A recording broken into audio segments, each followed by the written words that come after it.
Hey everybody, Adam with So Is Your Podcast. I'm sitting down with Jimmy Gownley, who is a writer, artist, creator. We're going to talk about his newest book, Seven Good Reasons Not to Grow Up. But we have a little bit before we get to that. So how you doing, Jimmy?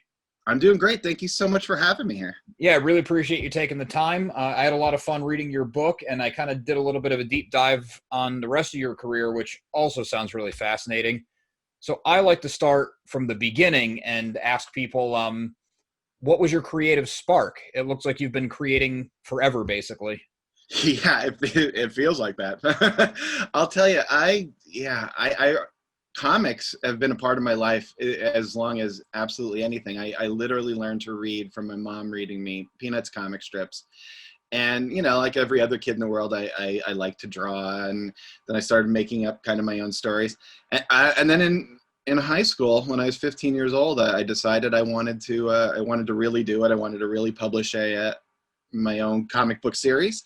And I spent months and months working on it. I did like 3 pages of what I thought was absolutely genius level work. Turned out my friend Tony said it is definitely not that. As a matter of fact, it's pretty bad. And my idea was to somehow combine Star Wars with the Lord of the Rings, but have it happen after a nuclear war because I was 14 and it was the 80s or whatever. So, but Tony said you should write a comic book about us. And I thought that was a terrible idea. But I listened to him, and that's what I did. And that's kind of what I've been doing ever since. As a matter of fact, that whole story was published as a memoir a few years ago from Scholastic called The Dumbest Idea Ever. But yeah, writing and telling stories in comic book format, and for a huge part of that, also publishing those stories myself, was just like central to who I was. It wasn't for many, many years that I started getting published by much larger companies and that sort of thing. So it was always originally just for the love of doing it. So when you were doing it for the love of doing it, was that always your plan to like, this is also what I'm going to do for a living, regardless if I'm eating ramen or not? Or was it like, oh, I have to work a job and do this? It was both. It was absolutely both. I did have to work a job for years. I was an art director at a TV station and like a graphic designer before that, and a video editor before that, and a bag boy before that. But that was always with the intention of moving closer and closer to just being a cartoonist full time. So, and I've been a cartoonist full time for well over a decade now. So that's a great thing. That's one of the things that makes me happy every morning when I sit down at my art desk. I go, oh my gosh, you get to actually do this. This is what you wanted to do since you were 5 years old. So yeah, I mean, it was cartoonist or bust. I always joke that being a cartoonist is like saying you're a Jedi Knight. It's the highest thing you could possibly aspire to be. So I'm so glad that I do get to do it full time. But I'd still be doing it even if I couldn't, even if that didn't happen. Right. You still have the passion that you started with, which is awesome. It's not, yeah, it is definitely, I mean, passion is one thing. It's just a weird compulsion. Like I actually feel worse when I'm not doing it. It's just such a part of, I think it's like, athletes when they exercise and they get an endorphin rush. Mm-hmm. I've heard. I haven't. I played basketball in high school. That was the extent of my exercising.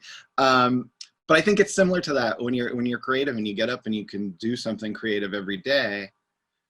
It's energizing as opposed to energy depleting, which I think sometimes like a regular job, even if you love it, it can be kind of depleting because you have to go there. You're not in charge of everything that comes by. You're not in charge of all the people you have to deal with on a daily basis. So if you're a cartoonist and you're unhappy, you have no one to blame but yourself. That sounds 100% right to me across the board. So what led you to writing for, I mean, I don't want to say younger audiences because I did read your most recent book and I did really enjoy it. It wasn't like, oh, that's cute for kids. It's Right. well done. Thank But you. that seems to kind of be your target audience is that, what would you say, like 10 to 14-year-olds? Yeah, I mean, that's sort of what the publishers say, I guess. The publishers, what do they say? They probably say like 9 to 13 or something like that because they have very rigid ideas of this group reads this group reads that. And it's not so much, I don't think, even just the publishers' sort of rigidity. A lot of it has to do with just the way books are sold. You know, there's kids book sections and there's science fiction, there's fiction sections or whatever. You don't really get to see an all age. There's no such thing as a Pixar comic, an all ages comic in terms of selling it. Right. But in terms of writing it, you know, that's my goal. One of my favorite things of all time is Charles Schulz and Peanuts, and he wrote to absolutely everybody. If you think of any of the great newspaper cartoonists, right? You know, Bill Watterson or whomever, they had to be able to write to an audience that the youngest people could enjoy it on some level, and the most sophisticated readers could enjoy it. And that's what I've always, you know, tried to do. Because for me, it's partially fun because you get to talk about things that what I love about it is I love to talk about something that's potentially explosive or potentially too complex or too dark or whatever it is, but then find a way to talk to kids about it, because kids live in an adult world. They don't have necessarily the sophistication to process it, and they don't have the experience, but they're affected by things that go on in the adult world every single moment of every single day. So that's what I like to look at as a writer and an artist, to just go in and say, well, okay, how can I talk about some of these more serious things, but do it in a way that's really funny and accessible to basically anyone. Yeah, I love that. That's fantastic. I didn't want to sound like I was putting you in a box and you just knocked it out of the park.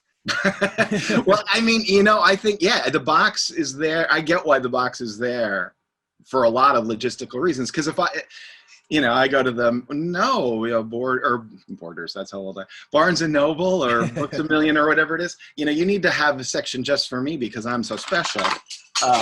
That's not going to happen. Right. But so it's fun to be able to go, all right, that's the section I'm going to be in, but now how can I do anything I want to do regardless of the fact that I'm in that section? That's really cool. I like that a lot. So you started I guess you started as a toddler, but you kind of got more serious as a teenager, and your friend kind of pushed you into like, just tell our story or like your own personal story. But that, The Dumbest Idea Ever didn't come out right away. That wasn't kind of like you're launching on to the next level. Right. It's sort of funny. I mean, he told me that in 1987, and that book came out in 2014. And in between, I was doing what he suggested figuratively. So my first book in high school was, embarrassingly enough, called Shades of Grey, Comics and Stories. I used that title before she did, so I don't know what her excuse is. I was 15. But and it was basically, it wasn't autobiographical, but it was about people like me and my friends doing things like me and my friends did. And I did that, and I sold it out of my locker. And then I sold it to comic book stores. Once I was in college, I figured out, through the help of some friendly comic book stores and stuff, how to solicit a comic book and have it sold in comic book stores. So while I was in college, I was doing that Shades of Grey series as a little black and white self-published thing. And then briefly it was published by Caliber for 4 issues. Caliber, I'm not sure how many people even remember it, but it was a really cool little black and white publisher from the mid-90s, well, past the mid-90s. But they were like the original publishers of The Crow, and they did some of Mike Allred's original or very early work. So it was cool to have them publish it for a while, but it was never going to be the kind of thing that I did for a living. That was never going to be a hit comic book. Amelia ended up being a hit, enough of a hit that I was able to make that become, you know, my career, and I worked on that for 12 years. But at the end of that, it was nice to be able to go back, and because Scholastic specifically asked, they were looking basically for a boy memoir because they had such success with Raina Telgemeier's Smile book. They just said, would Jimmy be interested in doing a memoir? And my agent said, oh, absolutely. And then I thought, well, there's a great opportunity to go back and literally write a comic book about us, like my friend suggested all those years ago. And he had passed away when he was just 22 or 23. So it was nice to be able to finally honor that and go, here it is, buddy. Yeah, that's sad, but cool that you got to put that button on it. Yeah. You did mention Amelia. So people listen, that's Amelia Rules. You said you worked on it for 12 years? 12 years, yeah. 14 Eisner nominations, lost every single one of them. Oh, Well, 14 nominations is still pretty impressive. Yeah, but you know, with one of my highlights, I always joke about this. One of the highlights of my life was I was up for 4 Eisner Awards for Amelia in 2008. Samuel Jackson did not call my name 4 times. And then me and all my friends went out. We said, well, okay, it's in San Diego. Let's find the most loser dinner you can find in San Diego. And we found personal pan pizzas at the Pizza Hut at the Greyhound bus station. And they were out of pepperoni. I was like, it's one of my favorite memories is losing 4 Eisners and getting my bad pizza. Just to rub the salt in your own wounds. Yeah, it was totally fun. I didn't expect to win, so it was fun. But yeah, I started that as a semi-self-published little thing. It was a group of a few of us, and we published a couple things other than Amelia, but Amelia was the thing that we published for the longest. And yeah, we published that for 20 issues of a regular, 32-page comic book that was collected into 4 graphic novels that we were actually able to publish and put into bookstores at the time, and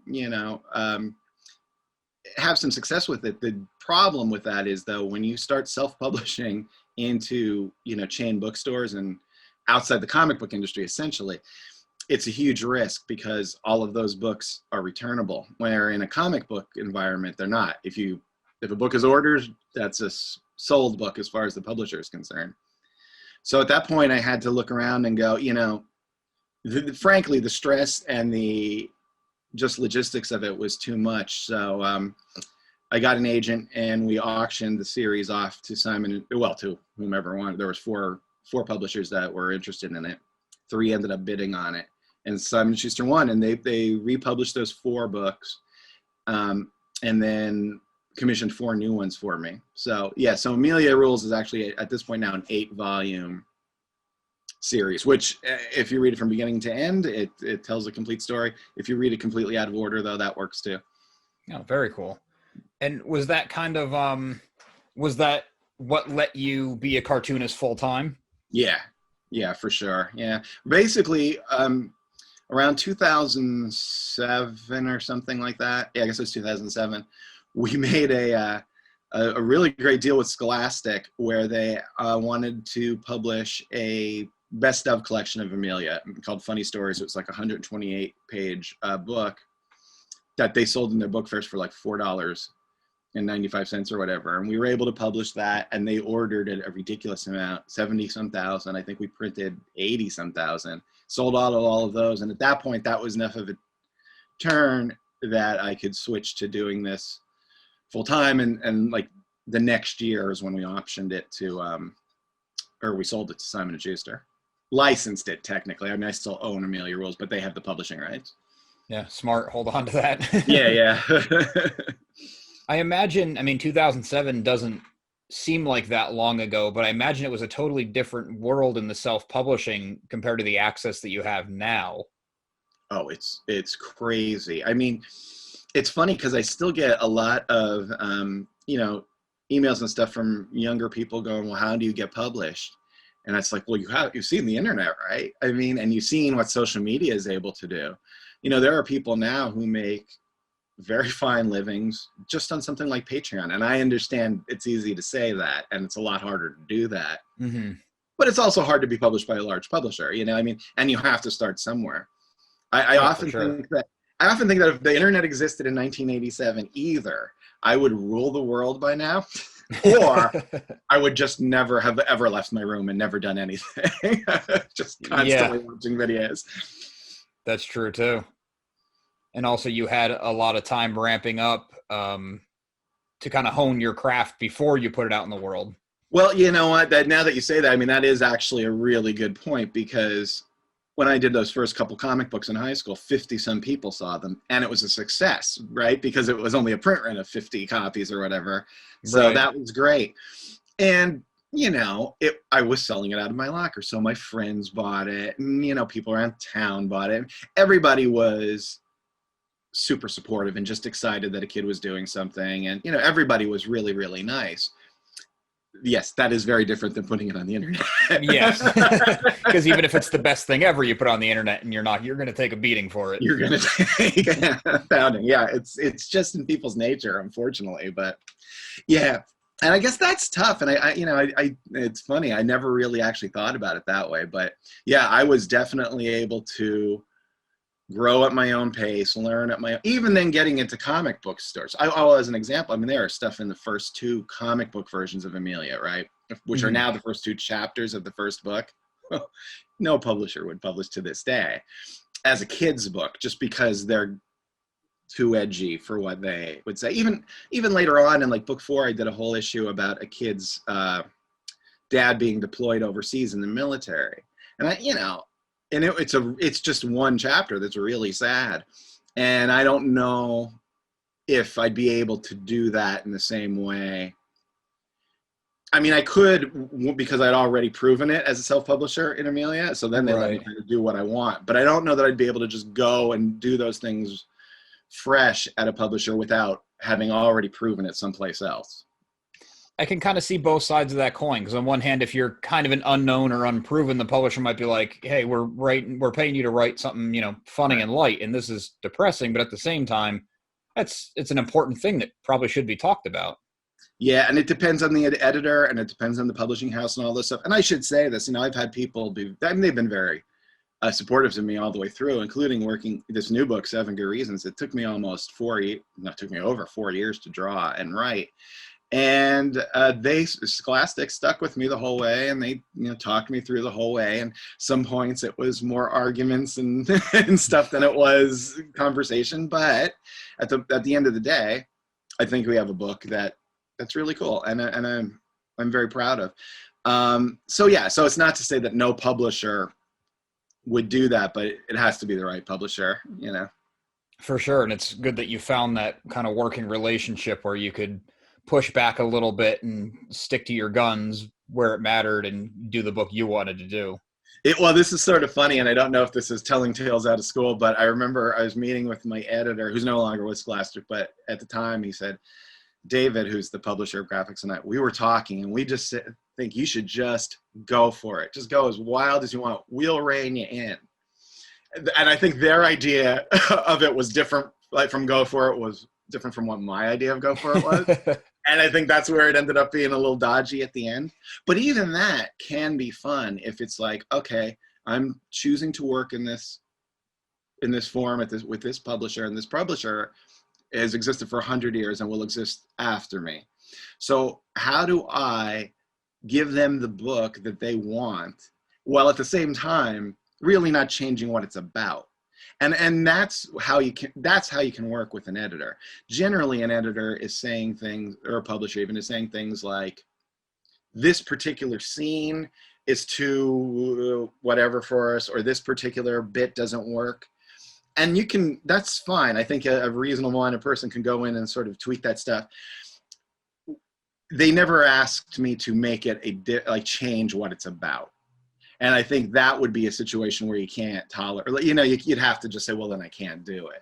Yeah, clearly it's not a fit if you have to change the fundamental aspect of the book. Right, which I know has happened from other, now I'm not saying at Scholastic, but with other writers I know at different publishers, where it's like, well, it's not the book I went in with. But if you can manage to still say what you want to say, it's kind of a fun jigsaw puzzle to try to thread that needle. It's a good way of looking at it. Otherwise we'll go nuts. Yeah. So when Amelia had really great reviews and obviously sold pretty well, and then The Dumbest Idea Ever came out, which was personal to you, but also seemed to strike a chord with audiences, which is awesome. Did either of those things kind of change your creative focus? And I don't necessarily mean that negatively, but you learn things when you do these. That's a really good question. Yes, I would say particularly this last book taught me a lot. Well, starting in order, actually, I guess Emilia was a change from what I did previously. What I did previously in the Shades of Grey book was very earnest, and I'm very Gen X, and this was the 90s, and everyone was very sad and very, and we need to express ourselves, and if you didn't understand it, that was even better. And at some point I realized, well, this is just self-defeating. Yeah.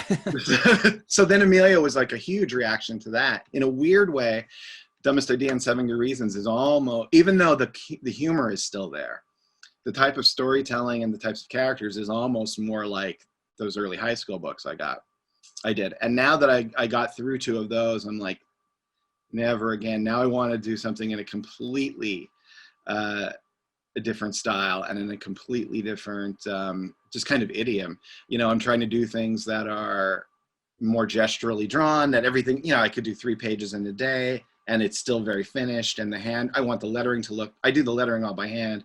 So I want the lettering to really look like my handwriting so that the person feels like they're getting, you know, a hand-drawn novel from a person to them.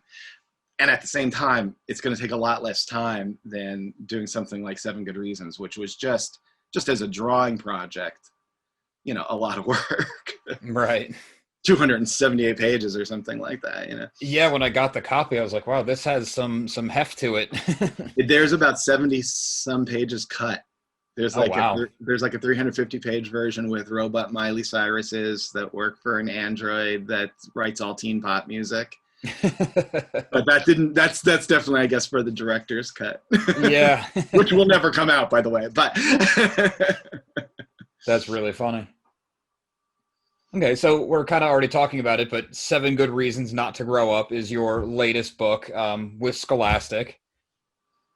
And this was you top to bottom, right? I mean, obviously you wrote it and drew it and lettered it. Did you also do the coloring? I wrote it, drew it, lettered it, inked it, colored it. Yeah, I did everything myself. Wow.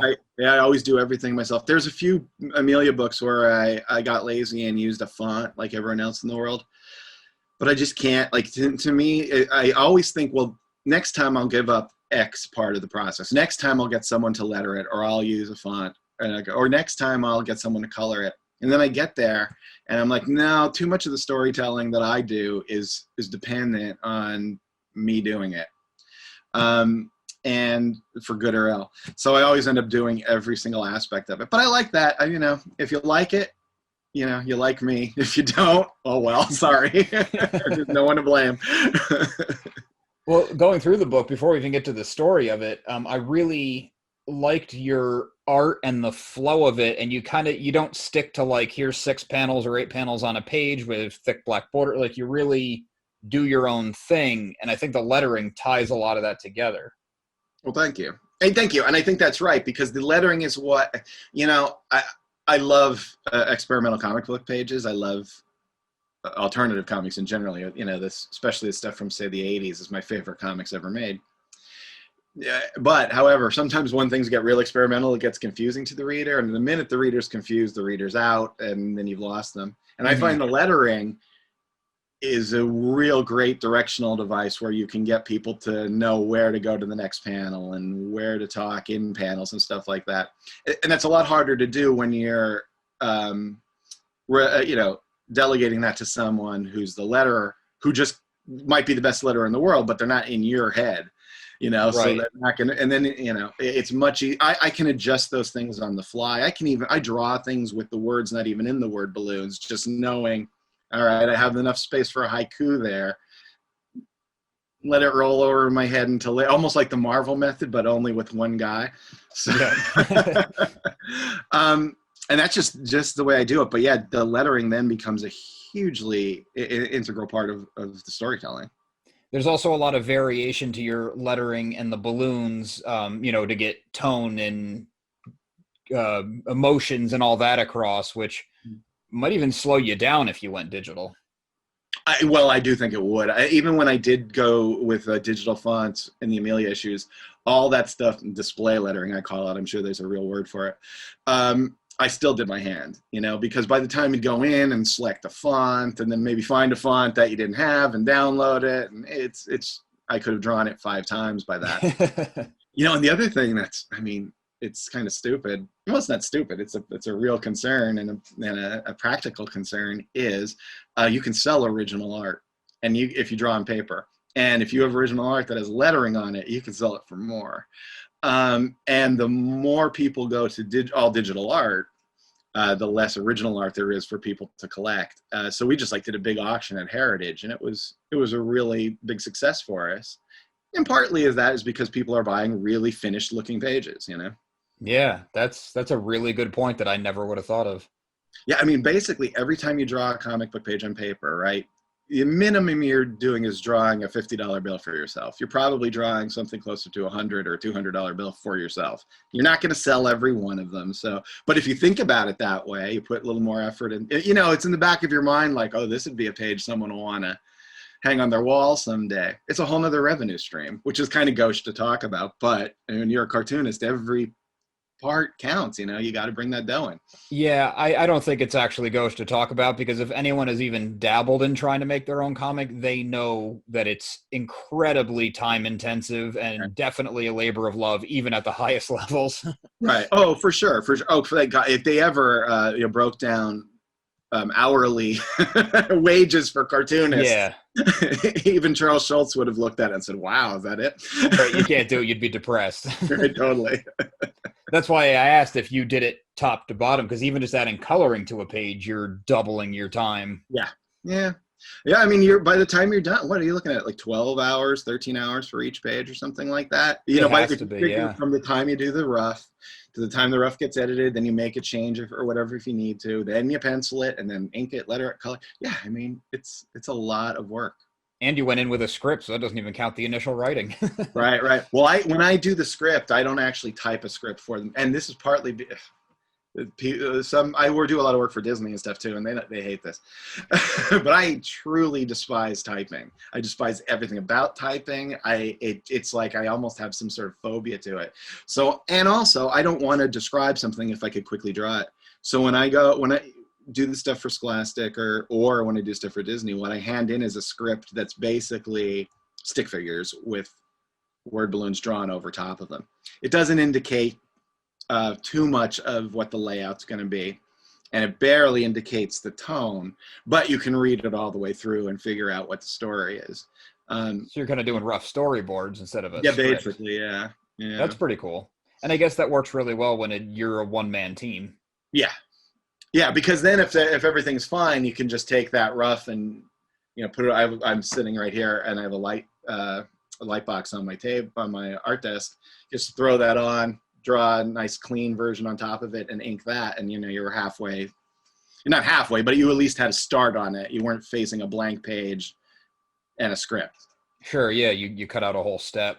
I often think about that. You know, I was watching a YouTube channel that I like about comics, and they were going through some issue, and I was just thinking about this penciler who was super talented, and I was just thinking, he didn't want to draw this. There's no way this guy wanted to draw this script, because the script is horrible, right? But the level of craft brought to the drawing, and I wanted to like slow clap, because I think I could never summon that amount of enthusiasm just for the act of drawing that clearly this guy was able to do, you know? And that's actually, it's kind of weird, but it's one of the things that's kind of cool about comics. You can enjoy them on multiple levels. Like if I had bought that comic, even though the story was kind of whack, I would have felt like I got full value for money just because it was so beautiful. You know, it's 32 pages of really gorgeous art. Right, you wouldn't even have to read it. You could just kind of flip through it. Right, which is kind of like a joke, but on the other hand, these are like some of the best illustrators in the world working in this medium, you know, with or without the story. That's kind of the whole point of a comic book too. I mean, obviously you want to read, you want a good story, but it is a visual medium. Right. Yeah, and that's a great thing when you can get that gestalt where everything comes together and hits. It's just such a satisfying reading experience. You know, I love when that happens to me as a reader. So it's fun to try to do that, you know, as a cartoonist too. For sure. You mentioned the Peanuts a couple times early on in our conversation, and as I was going through, I mean, it's your own style for sure, but especially in some of the more exaggerated cartoony emotions on the characters' faces, I definitely got some Peanuts inspiration in there. Oh yeah, I mean, is that just a product of what you were raised on and you couldn't really avoid it, or was that an intentional? It's both, really. I mean, it's like if you can't, what do they say? If you can't fix something, feature it. So okay, yeah. I mean, I mean, Peanuts is in my DNA, and interestingly, probably when I was doing that the Shades of Grey stuff early on, I was fighting against that. I was very interested in alternative comics. I loved Love and Rockets. I loved Cerebus. I loved things like The Rocketeer. All of those people can draw much better than I can in a realistic style, but I wanted to chase that. And It was never going to work. And then finally, I just realized, don't fight your own. It's like trying to disguise your own handwriting, or it's better to just lean into it. And at the core of who I am as a cartoonist, and in some ways as a person, is Peanuts. And it works. It's not like you have to fix something that's broken here. Yeah, well, that's the funny thing too. And when you look at guys like Jaime Hernandez in Love and Rockets, or Steve Ditko or whatever, all of their stuff works. And I don't know why, but like every little trick or tick that they came up with somehow works. But not a lot of people are using them as influence. It doesn't seem like their influence is seen very much today. The other one is Dave Sim with Cerebus, which, I mean, that's not seen because of all the controversies he's created and the hole he's dug for himself. But as a cartoonist, looking at it, it's like a textbook on how to make a comic. I mean, and that lettering stuff. That basically, I learned that from Cerebus and from Pogo, the newspaper comic strip, where they would have characters, not every character, but lots of characters would have their own entire font, hand-drawn font, just to indicate their voice. There'd be a character that spoke in death certificates and a character that spoke in circus page announcements and stuff. And I just love the fact that that's something a comic can do that nothing else can do. So it's cool. Oh, for sure. Yeah, it's kind of like breaking the rules while defining them. Yeah, right. Exactly. Absolutely. Yeah. So we're talking about your influence and stuff. Did you ever pursue? I'm trying to think of a good word for it. I guess formal training, like a college course or a how-to book. Oh, every how-to book in the world. Yeah. Well, I have a degree in studio art from Millersville University, and I proudly say studio art because I was cleaning out my parents' house recently to sell it, and I found my degree, and I was like, oh, studio art, that's what it's in. But I was self-publishing comics for years before I ever had any kind of art lesson. And if you go back and look at those books, you'll be able to see that is not a lie. I do think eventually, once I got into college and I did start taking, the art courses, it made a huge difference to me, because I'm not someone who's naturally, I don't think I'm a naturally talented illustrator. I think I've gotten to the point where I'm a very good cartoonist, but it was never going to be a choice for me to like be a concept artist or like, a fine artist or anything like that. I just don't have that level of drawing chops. Mm-hmm. But comics, if you find the style that fits the content, it all works together. But as far as actual how-to books, understanding comics is absolutely amazing. Scott McCloud? Yeah, Scott McCloud. He has two others, Reinventing Comics and Making Comics. But for me, understanding comics was just like an atom bomb going off in my mind, like, oh, this is how they work, and it really explains everything, how the transition between panels work, how the different levels of detail in a character affects how the person reading it, theoretically affects how the person reading it interacts with it. So it's a great book. But even stupid books, I have this book called, and I could reach behind me right now and grab it off the shelf. I got for my 8th grade birthday. And it's called The Complete Book of Cartooning. And it's completely irrelevant at this point because it talks about all kinds of like mechanical processes for all this that doesn't matter anymore. But every once in a while I flip through it, and at the end there's a section that goes, you too can make your very own comic magazine. And I get to that and I think, wow, I want to make my very own comic magazine. Still drawing inspiration from it. Oh, totally. It was the best like $8.95 anyone ever spent on me. That's awesome. So you don't write traditionally, we could say. And you have a little note at the end of 7 Good Reasons about how like the stories never just seem to flow from your pen and tell themselves, and that this one especially. Can you touch on that at all, or? Well, sometimes they do, but very rarely. Yeah, what happens to me is, and one of the reasons that I think this took so long is I tend to work from moments. I have these ideas where like this scene I think I want to have, or I want to have these characters, and when I have these characters, I want to have these characters interact. The last thing I'm interested in is the plot, like at all. And it's not from a point of superiority. I'm one of these people that I think I'm a fairly intelligent person, but I'm baffled by Scooby-Doo mysteries. I'm like, oh my God, it was the guy who owned the old mill. I can't believe it. So like plot has never been something that like super interests me, but it's the number one thing all the publishers want to hear up front, because that's how they sell the book. This is what this book is about. For me, it's more like there's all of these things. It's like a word cloud, right? And these are all the things the book could be about. And then slowly you start taking stuff out, like, oh, okay, it's not going to be about Miley Cyrus robots attacking or whatever it is, right? It's not going to be about this. It's not going to be about that. And then what you have left is what the book's about. And then it's a matter of turning that into a narrative that actually kind of flows. With this one, the difficulty for me, in part, well, there was a few reasons there were difficulties, but one was that, you know, over the last 10 years, comic books for kids or graphic novels for kids have taken on a structure where they're like movies. They really, really want them, and people expect them to read like a 3-act structure. And this, because it's the 7 Good Reasons Not to Grow Up, is broken down in 7 spots. It's not a 3-act structure. It's a novel structure, right? You know, and that's just completely different. And trying to get that to the point where it was satisfying for me as an artist, satisfying for Scholastic as publishers, and, you know, we could all bless it and have it go off in the world. That was one of the more difficult things I've ever had to go through. Wow. Okay. And as a cartoonist, I mean, you know, there's real problems in the world. No, yeah, sure, sure. I just wouldn't have expected it, because I thought breaking it down into the 7 kind of, I would think would give you, here's my chapter break. I got to get from point A to point B, and then I start back at point A and get to point B again. But I guess you're right. Well, if you have to have 7 chapters with a thread. Yeah. Well, and what you're saying is essentially right, if you have the 7 Good Reasons first. What I had was all this other stuff, and then it's like, okay, well, what is this illustrating? And then I'd have to go away and think about it for a while and go, oh, this is male pattern blandness.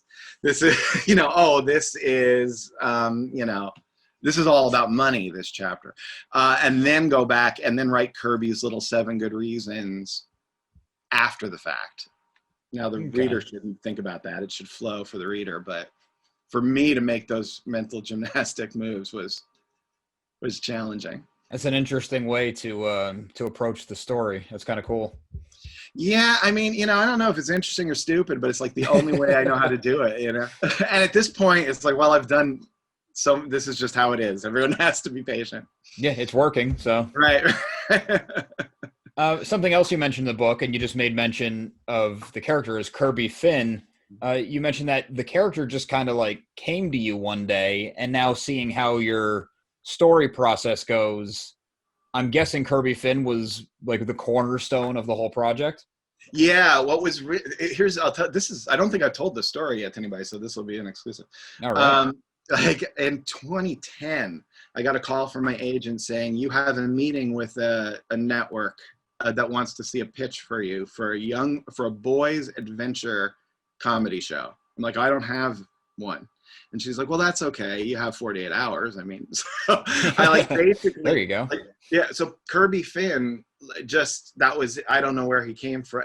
Like after that call, I drew Kirby Finn, and I'm like, okay, that's what this guy is. And he's the sort of character who can always see all the angles. He's always one step ahead of whoever you are. But at heart, even though he's kind of like a con man, and he's kind of like, you know, someone who you might think maybe is looking after themselves or whatever, he has a really good heart. I had that character. Had the meeting with the network. The guy said, this is great. We love it. We're going to be in touch with you. And then the next day I got to think, I am no longer with so-and-so network. Oh, so that was the end of that. But I had this character, and I had a couple of I had the Kelly Rose character and 3D. I think those were the big ones. And they just floated around in my mind for years. And I was watching an episode of, I was rewatching Ferris Bueller's Day Off. And that's a movie I love. And there's a lot of Ferris's DNA in Kirby. But I thought to myself, you're not born Ferris Bueller, right? At some point you decide you're going to be Ferris Bueller and you figure out how to do that.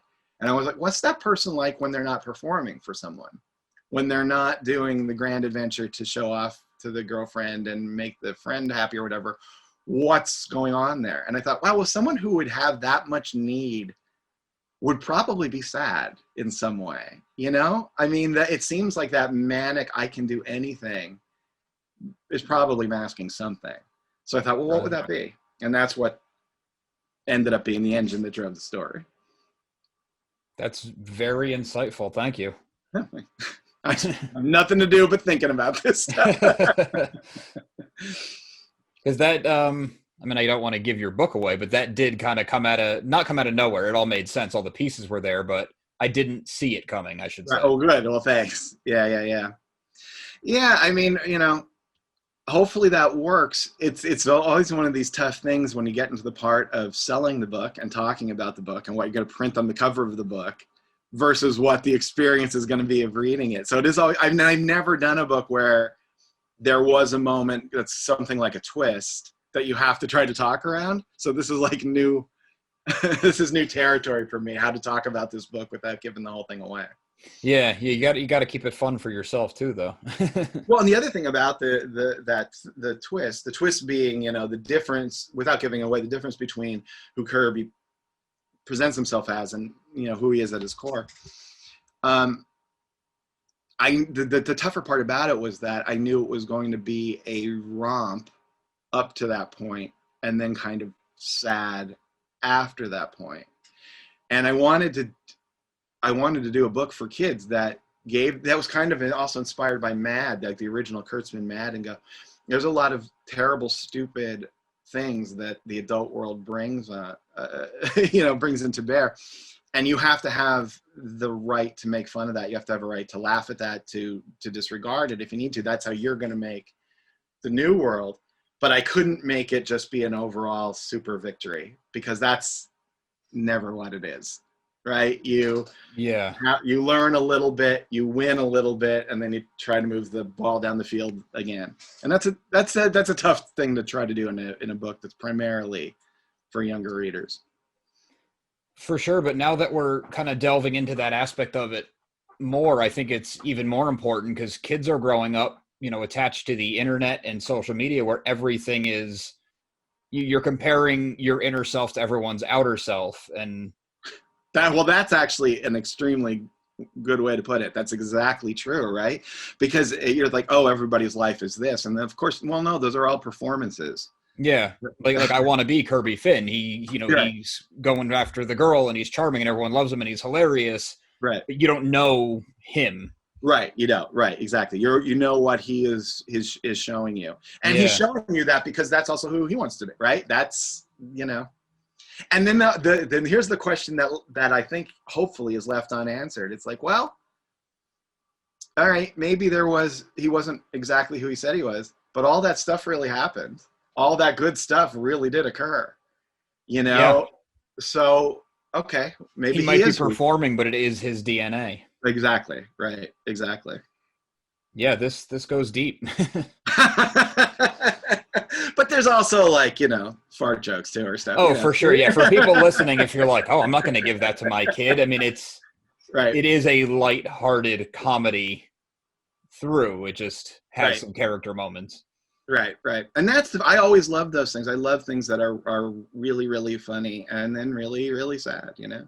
I think it's important to put some gravity because otherwise it's like eating cotton candy. Like you're loving it in the moment and then 10 minutes later, you never think about it again. Never think about it again. Right. Exactly. It's always your favorite song on an album is usually the one that you weren't sure of at the beginning. Right. You know, and the single that you loved, you're like, I don't ever want to hear that again. You know? Right. It's a pop hit or it's actually developed and. Right. Switching gears a little bit, you have an organization that I think is really cool called Kids Love Comics. Yeah. Well, back in 2003, I think, I was doing Amelia and we had just started getting our books into places like Borders and Barnes and Noble, and there weren't a lot of kids comics out there. There was like Tintin and Bone, but Bone was being sold into the regular graphic novel section at that point. It wasn't yet with Scholastic, because Scholastic's graphics line didn't even exist.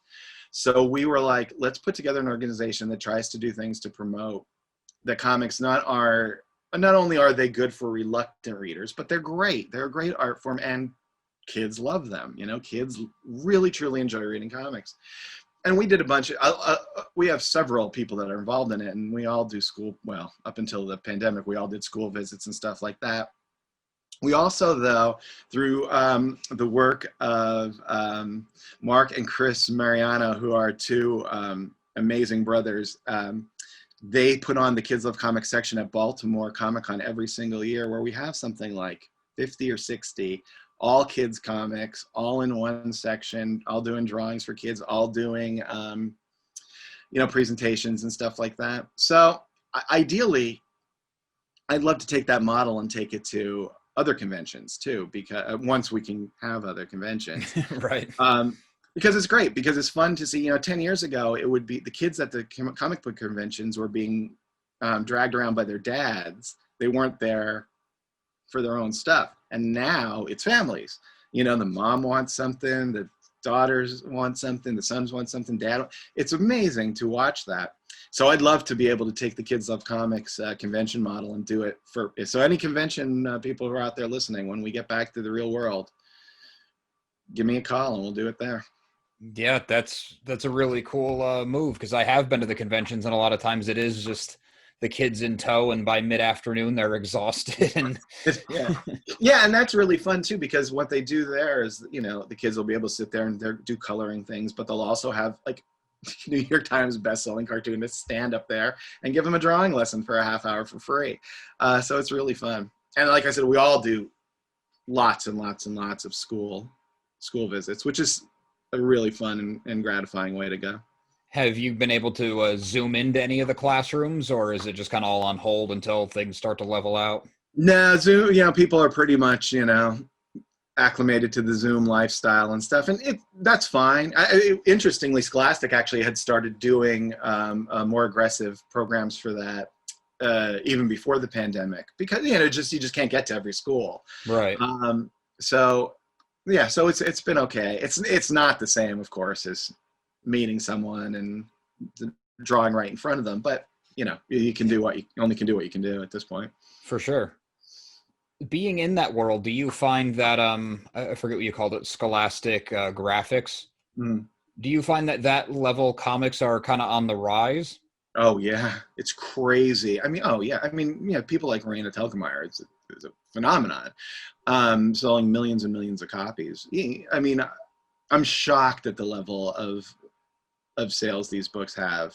I'm also, though, shocked that I could be in a grocery store and there could be two middle-aged women talking about, they have like really deeply impassioned viewpoints on pepper pots, which I didn't expect to live in that world either, Right. Well, it's funny because it seems like the superheroes are more popular than ever, but comic sales are way down. So I like hearing that not only are kids reading comics, but comics are not just surviving, but thriving somewhere. Yeah, and you know what I honestly think it is, and it's it's sad but inevitable. It's not the work in the comics, and it's not necessarily Marvel and DC's characters or any reflection on their creator, certainly. What I think it is the format, the literally monthly comic format.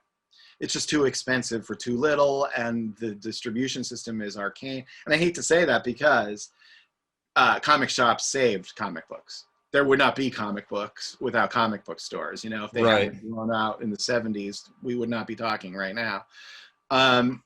So what I hope is that there's some way the comic book stores and those publishers figure out a way to crack it in a way that like Scholastic and Random House Kids and stuff has. Dog Man, as an example, is a comic book, and it dwarfs the sales of anything Marvel and DC are putting out, right? Which is crazy, because like DC Comics has Superman.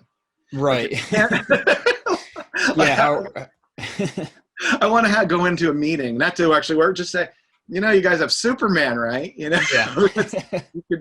I think you should be able, if there's someone sitting in a cave that doesn't know World War II is over and they've never seen a comic or Superman, you should be able to go in and roughly explain to them the concept of Superman, and they should be able to make it a successful property. Exactly. Yeah. It's perfect. So You I don't have the first superhero. Do something. Just do something. And you have 75 years of stuff behind you that you can draw from. The people, well, anyway, we can't fix that. That's a whole new rabbit hole. Well, obviously, people should go out and buy 7 Good Reasons Not to Grow Up, but is there anything else you wanted to direct people to? They can follow me on Twitter if they wanted to, just at Jimmy Gownley. I'm not super active on social media, but I'm trying to, dip my toes back into it. I used to do a lot more of it. I kind of turned me off, but I'll see if I can, use it for its one natural good intention, which is to sell comic books. There you go. And almost selfishly as a question, is there any advice you'd give to aspiring people out there? Yeah, just do it. Yes, just sit at whatever desk you have and just do it. And if it's terrible, go back and fix it later. Set a goal for yourself that's achievable. An 8-page story, whatever's achievable for you. An 8-page story, 24-page story, whatever, a 1-page story, and do it. And then once it's done, do the next one. Before you know what's happening, you'll have built up not only a body of work, but a bunch of skill sets that you didn't have before. And as soon as you have that and put it out in front of people, you'll have to toughen up your skin. You'll have to take a few shots, but that's okay. I've been, a couple of my favorite reviews. One guy once said, "This guy draws like Rob Liefeld drunk," which I thought, well, why do you have to bring Rob Liefeld and insult him into this? Consult me on my own. But you're going to have to endure that sort of stuff. But eventually that gets funny. And if you put it in front of enough people, eventually you will put it in front of the right people. And if you do the thing that is true to you and you do it to the best of your ability, you'll find an audience. Doesn't mean you'll be a professional that'll make a living at it. Doesn't mean you'll make $1 million, but you'll find an audience and you'll be able to do that. And that's hugely rewarding. Very cool. Well, everybody, that was Jimmy Gownley. Jimmy, thanks again for taking the time. I had a really good time talking to you. Oh, I had a blast. Thank you so much. You have a great podcast. So thank you. I wish you all the best of luck, and we'll be looking forward to the next thing. Sounds good. Thanks again. Bye-bye.